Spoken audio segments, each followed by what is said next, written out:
Melissa, I'm so excited to have you here. Thank you so much for your time.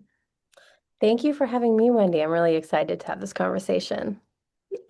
And as a fellow lover of travel, I'm wondering, where are you taking this call from? Where in the world are you? I'm actually in Venice, Italy right now. I knew it. I could tell by that great molding on the wall behind you that you were not anywhere near where I am. Uh, Oh, how dreamy. Do you go to Venice often? Actually, this is my third time here, second time this year, so I And feel so the really answer is yes. yes. Oh, I love that. So, in addition to Venice, how are you saying yes to yourself in this season? Well, I'm saying yes to aligning myself or allowing myself to align with the changes that I feel like have been coming, going from a very solo traveling woman into creating more of like community around travel and bringing women together. So it's been a complete shift, I guess, over these past 2 years, really. Oh my gosh, that's so great. So, tell us about what you do or how you started, and then kind of identify the shift and then what it means now, because you are talking to your client because do something we have so much in common, and I just love that there's so many of us doing it because there's so many women that want to say yes to themselves by traveling. So it's all good. Yay. So Yes. tell us how this started and then how you transitioned as well, please. So I'll take you back to 2009. Okay. Very long time ago, I guess before we had Instagram and I guess our phones in our hand to kind of travel with, I found myself wanting to, I don't know, see the world, start traveling. And that's exactly what I did. I had no one to go with, so solo was really going to be the only way to do this. Back then, I think it was a little scarier than it could be considered today, just because we have so much like technology and stuff like at the palm of a hand or in our palm of our hands, right? And how did you even, like, just going back a little bit further, how did you just wake up and say, I'm not waiting around for someone to take me on a trip. Like, I want to see the world. Well, I was about to turn 30, Okay. so that was kind of like the catalyst to get me like, I mean, I really wanted to go to Rome, right? I really wanted to see all these like idyllic places, but the partner hadn't shown up. And Right. as I'm nearing 30, I'm like, well, what am I waiting for? So that was kind of like how I got started. And I actually, my first ever time traveling alone was on a group trip, right? Like I joined a Okay. group trip with like Kentucky at the time, I think was the company, Okay. and learned a lot from that experience. Learned that like I wanted to do it, but I wanted to do it in my own way. And so that's what kind of like started my adventure of like, well, next time I take a trip, I'm going to go completely by myself. Okay. That's And amazing. And where was that first trip to? it was actually Rome, Santorini, like all these big places that I had always dreamed of going to. So that was the very first one, Rome, Italy and Greece. Oh, so fun. Okay. Yes. So yay. And then the next trip, how long before you Did it packed again? your ice again? Well, let's start with that first trip because that first trip wasn't as like, I don't know, eat, pray, love as I thought it was going to be. And I didn't love it at first. And I kind of felt guilty about that because, here I was like going to these like really cool places, but I definitely carried a lot of like, oh, I'm not with anyone, like a lot of like unnecessary shame around the subject Hmm. being solo and whatnot. So I'd say like during the trip, I wasn't as in love with it as I thought I would be. But then getting back and reflecting about how amazing it really was an experience and how like life-changing the moments were, like even when I found myself in challenging situations, like getting through those like had after effects that I really started to realize after, getting back. And so I'd say it was about a year, maybe a year and a half before I decided to give it another try, right? I was going to go and I was really hard on myself. I thought I had to have everything perfect. Like I picked the perfect hotel, I found all the right restaurants and like just I put so much pressure on myself, which is so silly looking back, right? But I appreciate you sharing it because these are the things that are going through the minds of women before they're going on a trip. So I appreciate that you are acknowledging it. I'm also interested to know, going back to that first trip, you felt kind of weirdness about traveling solo in a formed group. How many people were on that trip? So on that very first Kentucky tour, there was, I don't know, 30 people, I think, or so. It was a lot of people. Right. Also, I Um, didn't do that. that it was just like a party. It was really Right. fun. And then that next trip, realizing like, oh no, I need to go on my own. So I didn't have to get up at 6 in the morning and get on a bus and go to and felt so shuffled to the next destination. Right, right. Okay, so now it's a year later, you're preparing for your next trip, but you're also holding a very high standard to remedy everything that went wrong that you didn't even anticipate was going to be wrong, but ended up being wrong, Yes, which is on that so, next it's like totally how we do it. Yes, I'm like, ah, next time's gonna be perfect. Well, it wasn't perfect at all, not even a little bit. However, like I started to get a little more comfortable the second time around, and I also chose, and I tell all women who come to me of like, where should I go? I did choose to go to more English speaking countries. I went to Ireland and I thought, and it's one of the best choices because the people are friendly. I didn't have any issues with like kind of getting around, and the cities were quite small. So it wasn't as overwhelming like going to, Rome for the first time and, trying to manage the train system that I did going down to like the Amalfi Coast and whatnot. So Right. I got With more people realistic. carrying machine guns through the train station. Yeah, it's different. Yeah, it was yes. So choosing someplace like Ireland the second time was a lot different. I found it a lot easier to like make friends and chat with anyone that I came across in like the pubs and stuff. Oh, that's so great. And did you stay, like, were you mainly in Dublin, or how long was that trip? And what did you do that, Yeah, you navigated this, and this is now 2010, 11, so still using your books yeah, and like, exactly. yeah, the Yeah, irreverent guide to Dublin and all those things. I got around by train. I think the trip was like 3 weeks, maybe a Oh, little less than nice. 3 weeks. Yeah.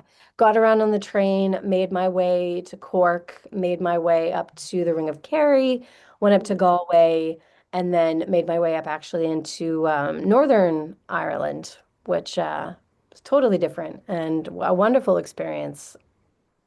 Oh my gosh, it's so great. And then how you said it wasn't perfect, but what about it, in addition to English speaking and those things, like how did that inform wherever trip number three took you? Yeah, I mean, all these like little things will happen, whether it's like you didn't price it right, like you thought you were gonna, spend X and then you're doing things and you're like, oh, I gotta take a taxi here. I didn't really consider that, or the food is costing me a little bit more, or even the hotel I chose, I didn't really like it, whatnot. Like I just started to realize like that's actually just always gonna kind of be part of it. Mhm. And just it's always going to be an adventure. And that's when I started to shift into like, well, I start to maybe really love this because it is always going to be like, well, what's going to happen? Who am I going to meet? It's not about having like this perfect trip. It's like, who Exactly. am I going to become at the end of this trip after I've really allowed Exactly. myself to enjoy it and to not put any expectations. Like, don't go there saying, okay, well, maybe I'll meet someone on this trip, right? Like you have all these hopes for like the way that it could go instead of just going and being like, I'm gonna like immerse in the city, see what comes at me, see what I learn, the people I meet, whatever it is, right? And just kind of like go with the flow a lot more. And yeah, And did that's you only stay in hotels, or did you stay in bed and breakfasts as well? this is so long ago now. I think it was a little bit of a mix because Okay, Ireland is a little bit more of a mix. I feel like in Galway it might have been more of a bed and breakfast style sure. um, than in Dublin. Oh my gosh, it's so fun. Okay. And then what happens next? I'm And reading then, the book. Tell me all yes, about And so then I decided like, okay, I'm gonna live my life to save up for a trip once a year. So that's like what my Mm, life became was like, and this is well before I just started to that I would ever like help anybody with anything like this. Like I'm still just like, this is what I do. Like, hi, I'm Melissa, and I save to go to Europe once a year. And it was a couple years later, maybe I had to take off 2 years, three, I can't quite remember now. But I decided to go, I was going to go over again and I was going to go multi-country. I was going to get real aggressive with it. And I think that trip, it was Denmark, then Spain, then Croatia, then Slovenia into Austria and into Romania. And I remember Romania being like a big deal for me because I was like, this is really far east. Like, I've never, I don't know what to expect at all. By this time, I do think I had like, we had the cell phones and whatnot. So I okay. feel like this trip was 2016. So it Okay. wasn't too far ago or 2015. Either way. Um, and that trip was just the trip that I realized actually I wanted to move abroad.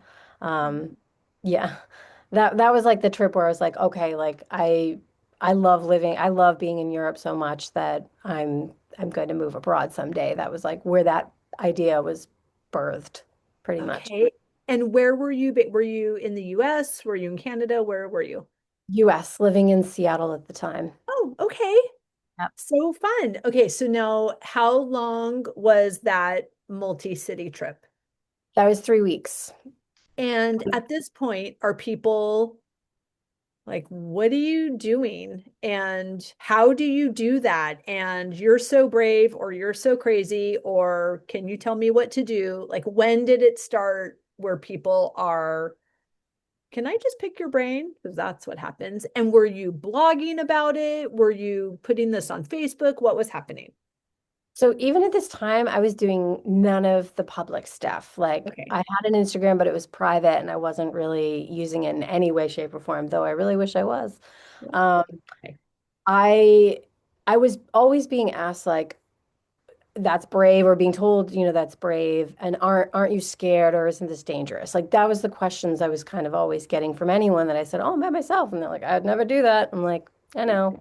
I get that a lot. I think it Yep. was around this year, like around 2016 or so, when I did actually start noticing more solo travelers. Like for those first few years up until then, I didn't really ever see any other solo travelers. But I remember sitting in a cafe, it was actually in Malta.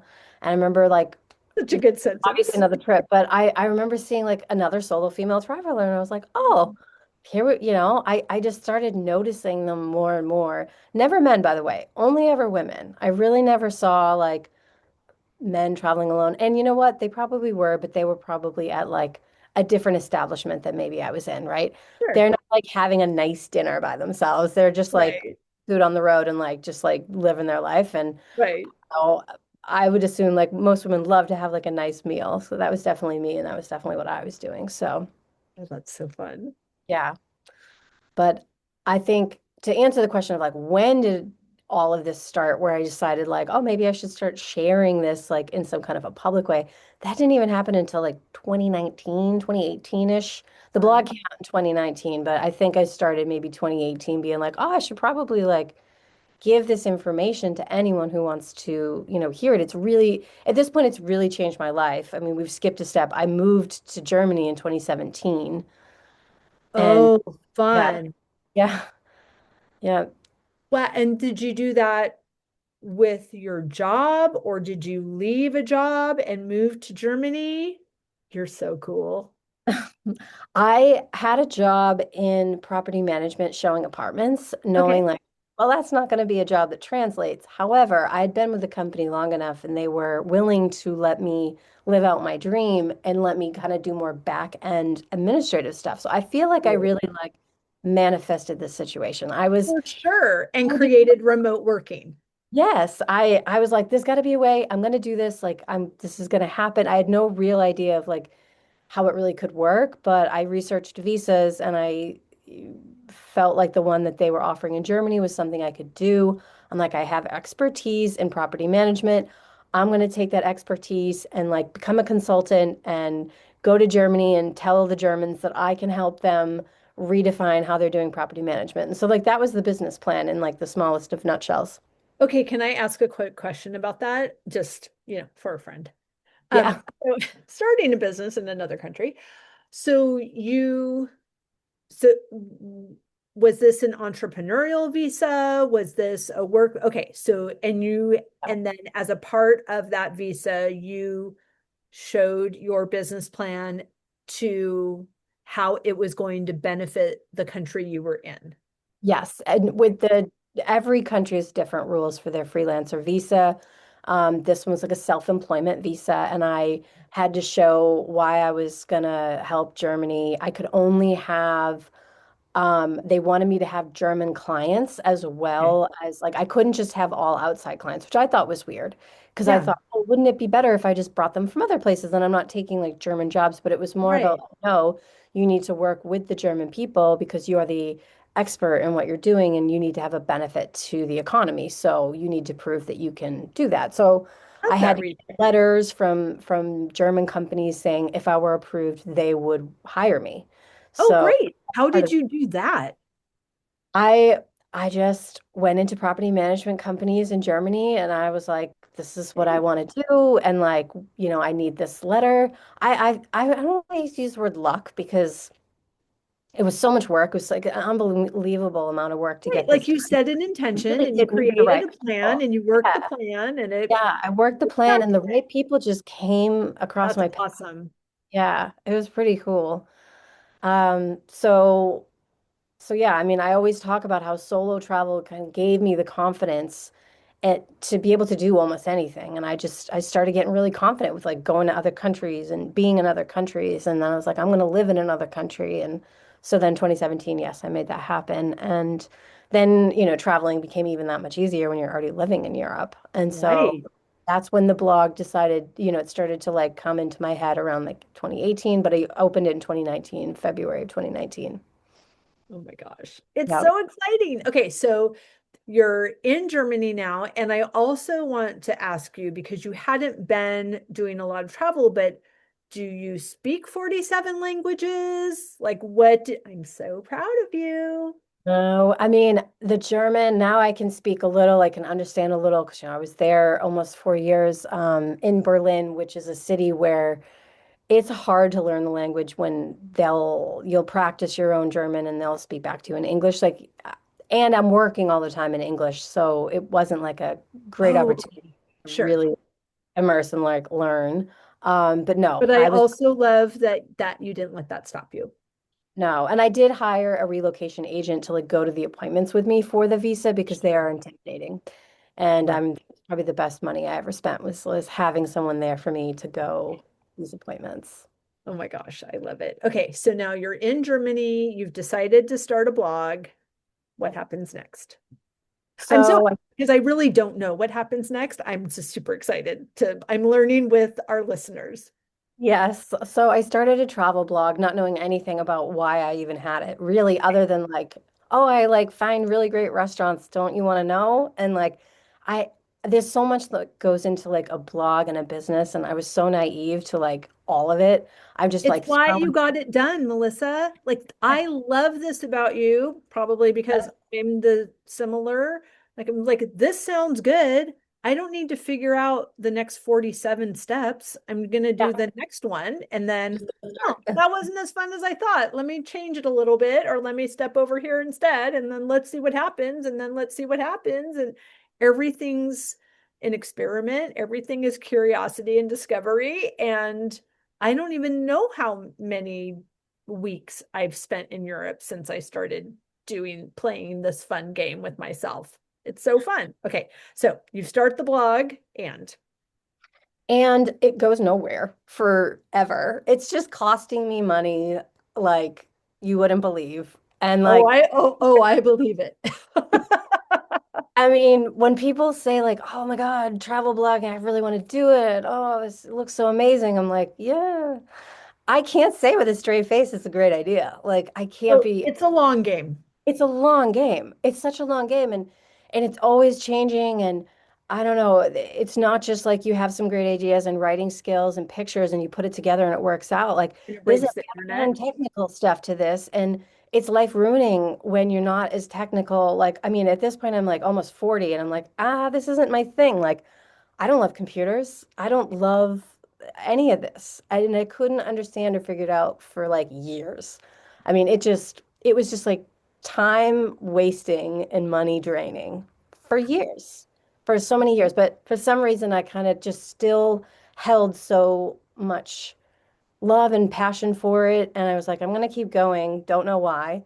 And that started to finally like turn around and like get readership. And I figured a lot of things out maybe in 2023, 2022, 2023. So we're just years into, going nowhere. And then finally it does start to take a lot more shape. So And what do you think were, I mean, I think there are so many elements, obviously, like globally, what was happening, and people were wanting to travel more and prioritizing experience over things after like that whole situation that we all experienced, but also energetically, like what shifted for you that you think like was all the elements of this formula that made it hit a turning point? well, there's two things because one thing was like I finally started to learn about SEO and what that meant and like how I could actually how to use it. I was still confused forever. I was like, I don't get this. I don't understand it. And I wasn't understanding like how to write a well-rounded article that answers the questions that readers really had. I'm just like sharing experience, of course, but I wasn't Sure. in any real way Solving a that actually problem. yeah, that's solving the problem. So one, I learned how to do it the way that Google wanted it before 2023. So finally I'm having a little success in 2022 because I've like learned the rules on like how to do it. And then all of a sudden the internet changed again. And all those rules that you once had to follow to write a blog post that would then be seen by anyone had changed overnight.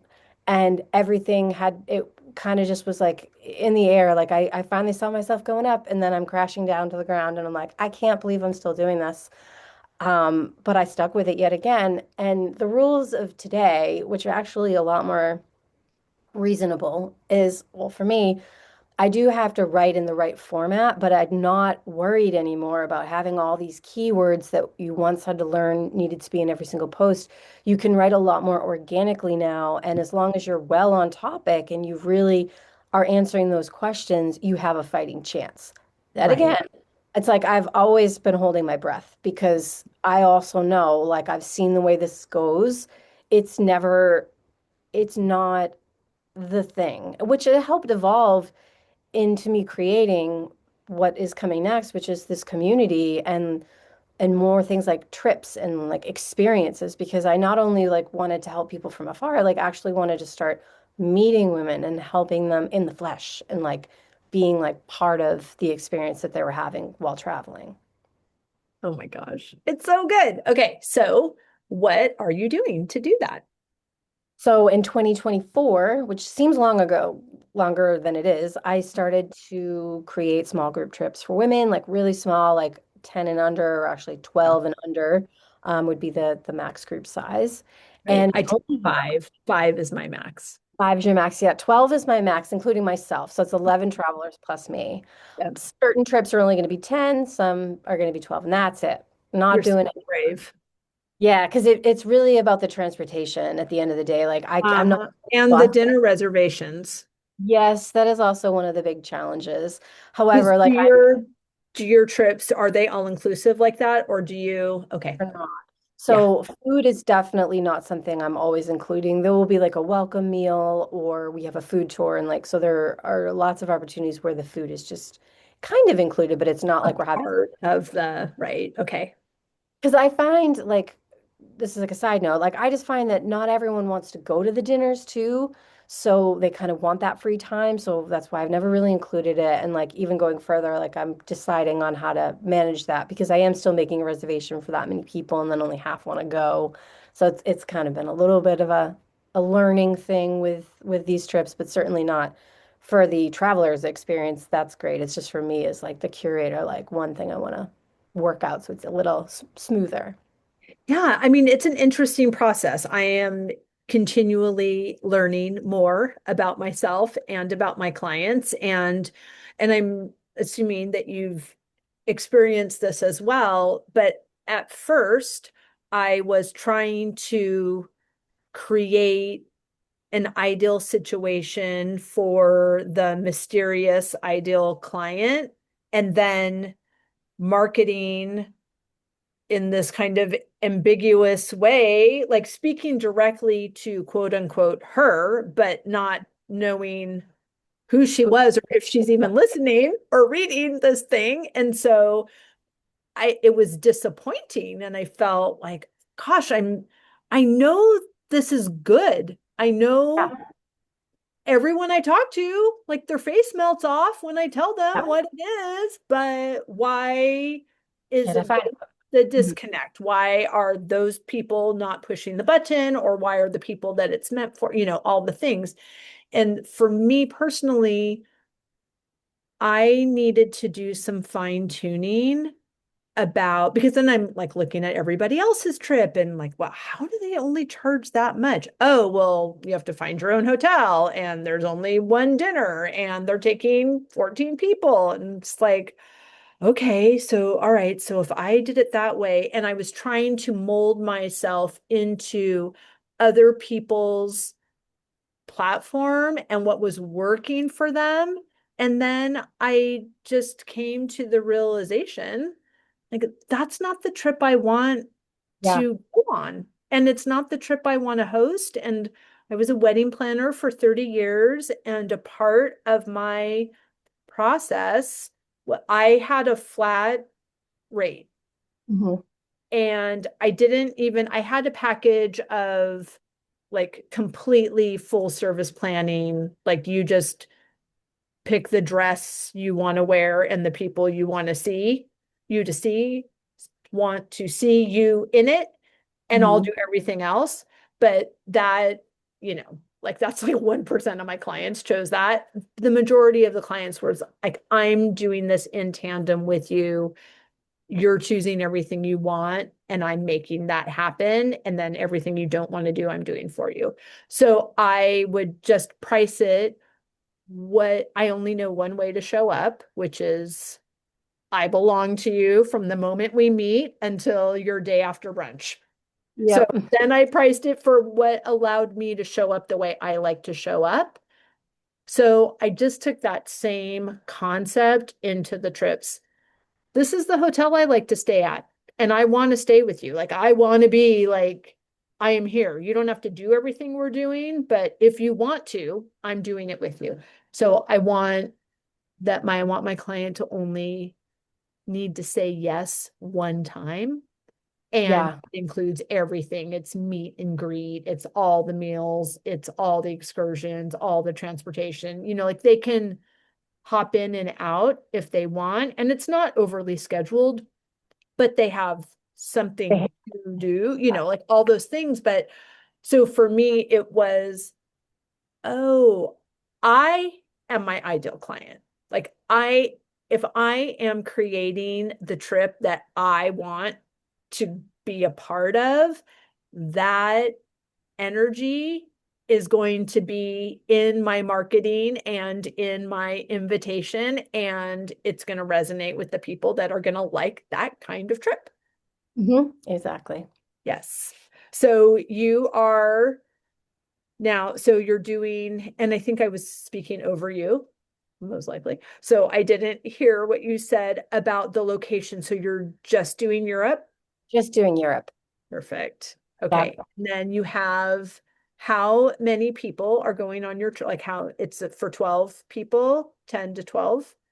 So the first year I did a trip of six, and this in the next trip in that year was there was 12. So that was the first, just two trips the first year.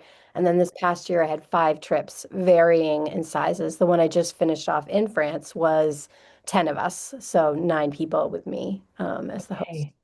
And what do you like about, like, what was your experience with the group of six compared to the group of 12? And how has this evolved for you? Yeah, for me, the sizes don't really, it hadn't really been a thing. Like it doesn't really matter to me. Like there's nine of us or there's six of us. Like that part. has kind of not been so noticeable where it was like, oh, this is so much more manageable or something like that. I think for me, it is just figuring out like the right flow for the trip in general and making sure that I'm giving enough free time and scheduling the activities in the way that I would then want to do them. Like you said, you're your own ideal client. I'm definitely one of the ideal clients too. Like I want to have some freedom as a, starting as a solo traveler, like I loved the freedom part, but I'm really enjoying the togetherness part. So it's like kind of creating that perfect balance of like that free time and then the organized time. Right, like something to look forward to. Like we're all going to dinner at this, or we're Yep. doing the champagne workshop at this place, but you Yep. have The all morning free. day, right?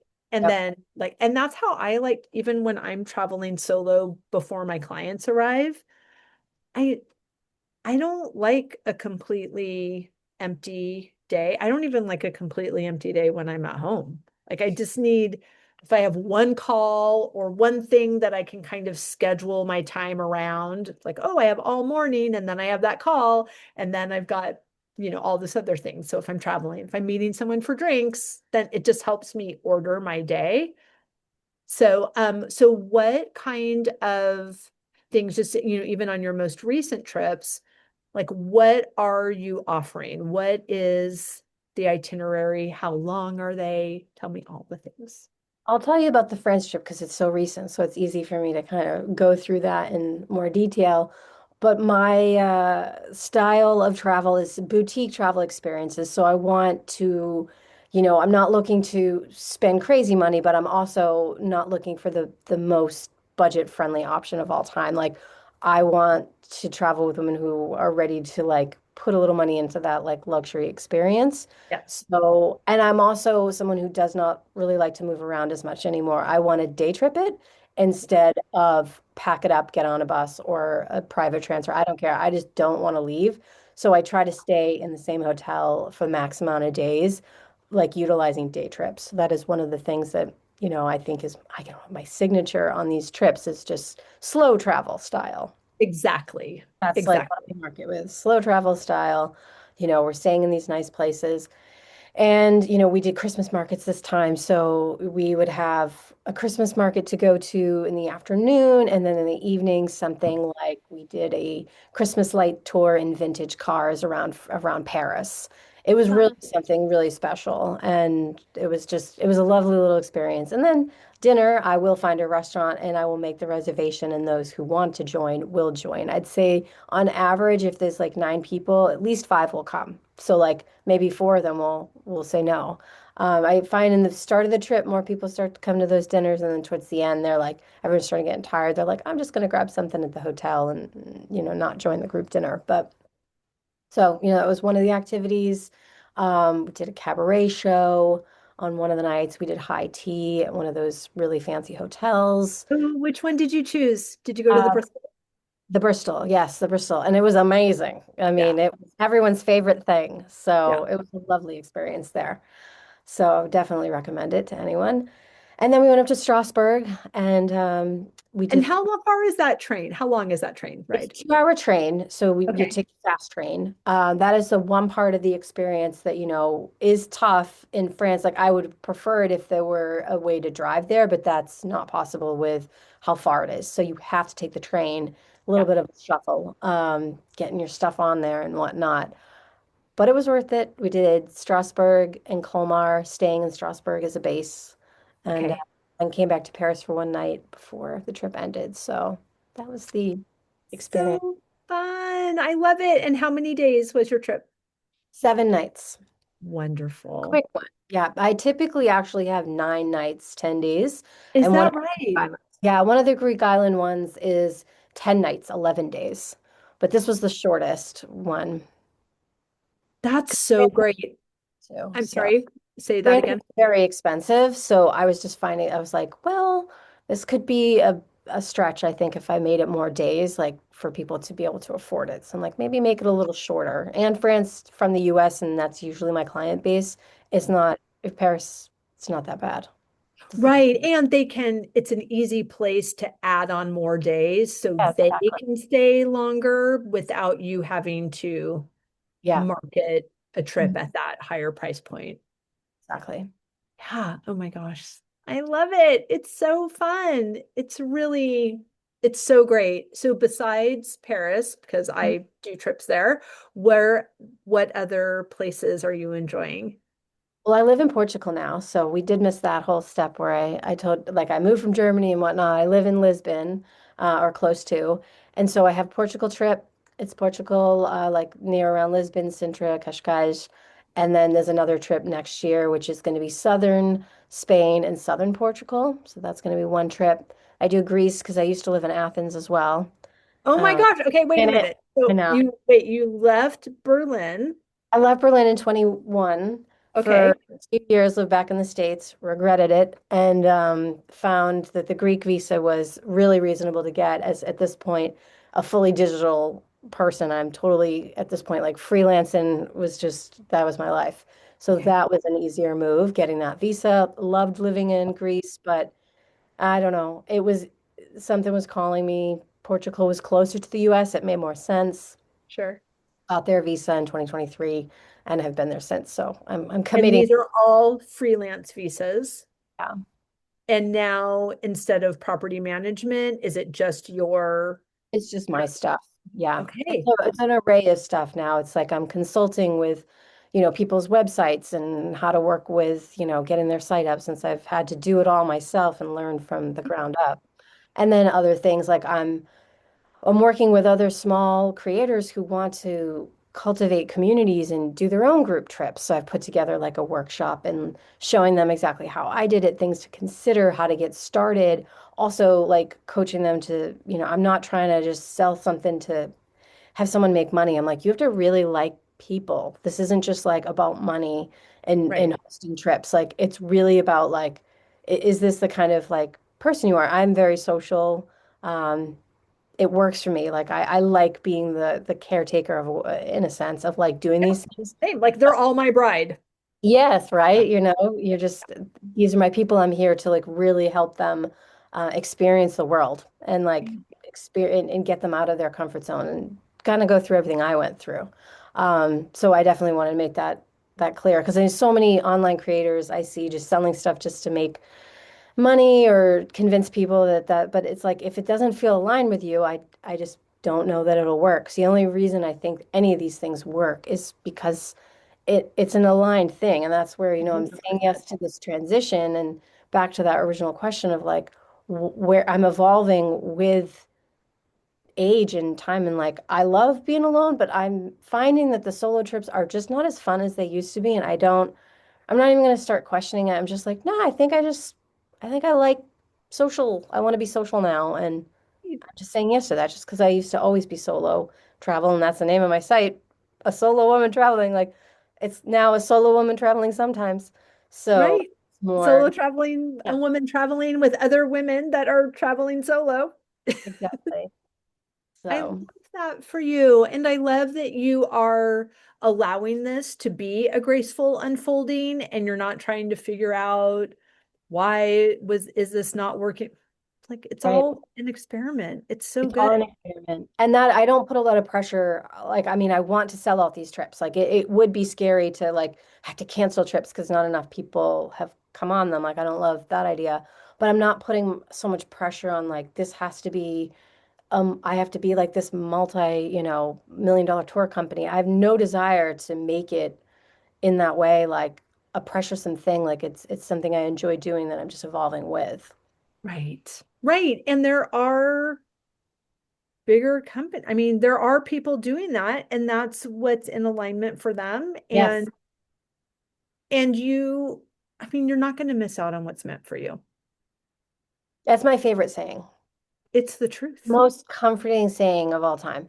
It can really take you from like an anxiety-ridden place and just be like, you know what? I can't mess this up. That's right. That's right. And it's so freeing and beautiful and restorative and expansive and joy filled. And when we think like this and believe this and model our invitation for women to go on trips, it's not just to see a Christmas market or figure out that you should book your seat on the first floor of the train instead of the top level when you have a big giant suitcase and people with you that can't carry their bags. Oh no. This is how we know, right? Yeah.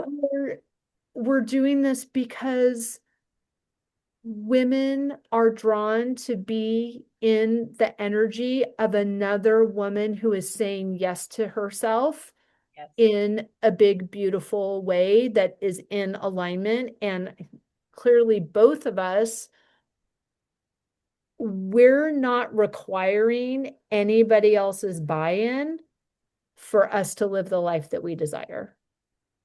And we're also not writing blogs or posting on social media or being on podcasts so that we can say, look at me, look at what I've done, look how amazing I am. We're doing all of that because we are saying, come with me. Yes. Come with me. You can do this. You are going to feel so brave and you are going to be obsessed with the woman that you become on the other side of these trips. 1,000%. And you become obsessed, like you're like part of like this little family of people that have like gone on this journey together. And sometimes like you don't see it on day one or two, and all of a sudden at the end you're like, oh, I'm really gonna like this is such a great group. I feel like the groups that come together needed to come together for one reason or another. And that is one of the most amazing parts is being the host, is like seeing who you've attracted and watching them all come together at this time in their life that was it was just meant to. It is hard to explain, but it is one of the very coolest things about these experiences. Yes, I love that so much. One thing that I do that you might consider incorporating, we have community calls in the months leading up so that people are kind of meeting each other. And my groups are smaller, so we we video like what we're packing so Huh? that people know, just because like, oh, well, I would have brought my sundress if I knew we were wearing sundresses. Like you Ah, just want to know. And so then it's like, oh, and here's the suitcase I'm bringing, and here's the transfer, and here's the shoes I love for all of this. So it's been this really fun thing that when we are all meeting for the first time together in the lobby of the hotel, it's more like a reunion yeah, than in a a first person. time meeting. And it's like, oh my gosh, those shoes are cuter than they were in the picture or whatever. Like it's just, it's been really, really fun to have that integration and relationship leading up to it. I Because love that. sometimes Yeah. they become friends before we even go, and then like Yeah. they have dinner the night before the trip starts or Yeah. whatever, and then it's beautiful because it also allows you not to be the sole ringleader of Right. all Of of that. you feel a connection to me but not to each other yet. So Yeah. No, I do really like that idea. That is something for me to consider for 2026. it's fun. And then I mean, they're gonna come or not come to the call, whatever, but But you it put it also out. like helps you have an idea of the personalities and Yeah.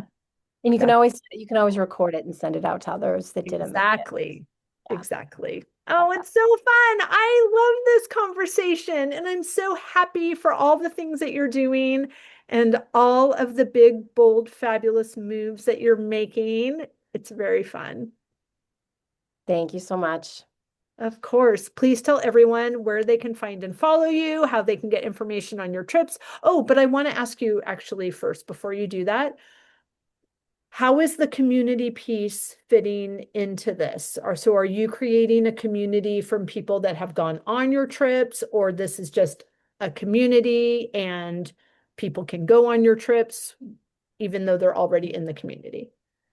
Yeah, I mean, I have a community Facebook. You mean like Yeah, people don't have to be part of that in order to join the trips or anything like that. Like they're listed right. online and you can, join them if you want in. You can join the Facebook group. Um, I post in there just things about traveling stuff, destinations, post about the trips. People ask their questions. They feel free to like, they're not even coming on a trip and they're asking questions about a destination and everyone's answering. like that. Oh, So that's so nice. yeah. That's so great. So we'll link that also so that people just can be a part of that and enjoy traveling and all that good Yeah, stuff. I'm gonna get inspired because I Yay. Yay. Okay, so tell us where we can find and follow you. so my website is it's a singlewomantraveling.com or a solowomantraveling.com. Both URLs work.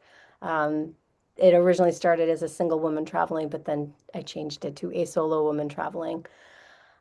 Both of them work.com. It's Instagram, a solo woman traveling, and the Facebook / a solo woman traveling. And I'll give you those links so that they're just down in the show notes.